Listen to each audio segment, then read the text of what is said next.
केरला एक टाइम पे इंडिया का मोस्ट लिटरेट स्टेट माना जाता था। आज वो एक सीरियस ड्रग क्राइसिस का फेस बन चुका है।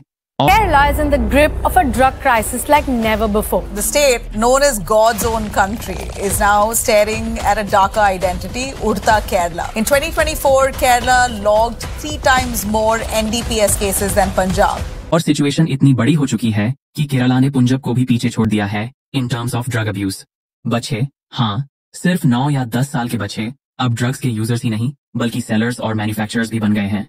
ड्रग्स अब चॉकलेट, कैंडीज, स्टैम्प्स, बिस्किट्स के डिस्गाइज में मिल रहे हैं।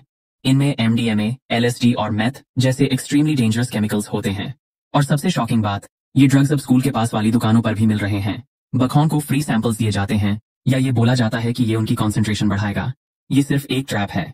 ऑफिशियल डेटा के अकॉर्डिंग केरला में ड्रग रिलेटेड केसेस में 30% तक का इंक्रीज हुआ है। केरला पुलिस ने ऑपरेशन डी हंट लॉन्च किया है जिसमें हजारों लोग अरेस्ट हो चुके हैं।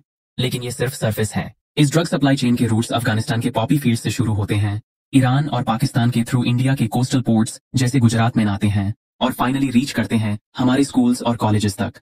और इस चेन को कंट्रोल करता है एक डेंजरस पाकिस्तानी ड्रग लॉर्ड, हाजी सालिम। सोशल इम्पैक्ट भी इक्वली डिस्टर्बिंग है। Drug induced violence, rape cases, child abuse, सब कुछ बढ़ गया है। पेरेंट्स अब अपने बच्चों के लिए ड्रग टेस्ट किट्स तक खरीद रहे हैं। ये सिर्फ लॉ एनफोर्समेंट का काम नहीं है, हर पेरेंट को अलर्ट रहना होगा। बच्चों के बिहेवियर में अगर कुछ बदलाव हो, जैसे वो ज्यादा अकेला रहने लगें, उनका किसी चीज में इंटरेस्ट ना रहे या मूड स्विंग्स हो, तो ये साइंस हो सकते हैं कि कुछ गलत हो रहा है। समझ लीजिए, अगर अभी होश नहीं आया तो एक पूरी जनरेशन खो जाएगी। अगर आपको लगता है कि ये वीडियो किसी की आंखें खोल सकता है तो प्लीज इसे शेयर कीजिए।